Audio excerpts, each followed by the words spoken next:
ব্রাহ্মণবাড়িয়া ২ আসনে স্বতন্ত্র নির্বাচন করবেন বিএনপির সহ আন্তর্জাতিক বিষয়ক সম্পাদক ব্যারিস্টার রুমিন ফারহানা। তিনি জানান, প্রয়োজনে দল ছাড়বেন, তবুও নির্বাচন থেকে সরবেন না। এই আসনটি জমিয়তে উলামায়ে ইসলামের জুনায়েদ আল হাবিবকে ছেড়ে দিয়েছে বিএনপি। জয়ের ব্যাপারে শতভাগ আশাবাদী জামায়াতের প্রার্থী মাওলানা মোবারক হোসেন। ব্রাহ্মণবাড়িয়া প্রতিনিধি ইসাক সুমনকে সাথে নিয়ে মিজান শাহজাহানের রিপোর্ট। ভূমিকম্প সহনীয় মোস্ট ডিউরেবল দেশের প্রথম থার্মেক্স রড সালাম স্টিল। সালাম স্টিল বোঝে ডিউরেবিলিটি। সালাম স্টিল, মোস্ট ডিউরেবল স্টিল। মেঘনা নদীর একপারে কিশোরগঞ্জের ভৈরব। সালাম স্টিল ভোটের গাড়ি নিয়ে সৈয়দ নজরুল ইসলাম সেতু পার হয়ে ওপারে যেতেই গাড়ির চাকা স্পর্শ করল আশুগঞ্জের মাটি। আশুগঞ্জ, সরাইল ও বিজয়নগর উপজেলার একাংশ নিয়ে সংসদীয় আসন ব্রাহ্মণবাড়িয়া ২। এই আসনে বিএনপি কোনো প্রার্থী দেয়নি। তাদের শরিক জুনায়েদ আল হাবিব খেজুরগাছ প্রতীকে নির্বাচন করবেন এখানে। আলেম যেহেতু দাঁড়াইছে, আশিকে রাসূল, আমরা ওনাকেই চাই।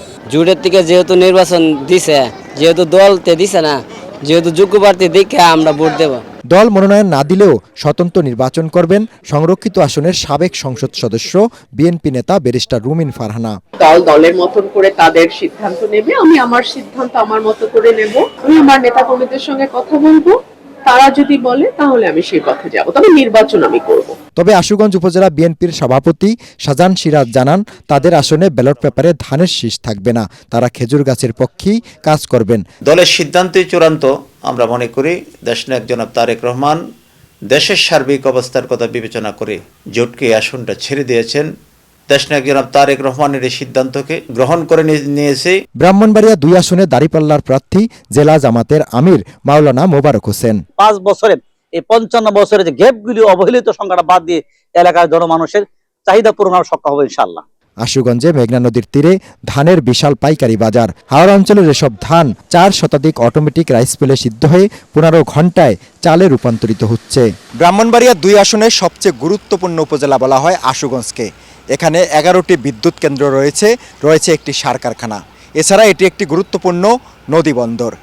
এত কিছু থাকার পরেও ব্রাহ্মণবাড়িয়ার এই উপজেলাটি এখন পর্যন্ত পৌরসভায় উন্নীত হয়নি। তাই এখানকার ভোটাররা বলছেন, আগামীতে যিনি সংসদ সদস্য হবেন তাকে প্রতিশ্রুতি দিতে হবে যেন আশুগঞ্জকে প্রথম শ্রেণীর পৌরসভায় উন্নীত করা হয়।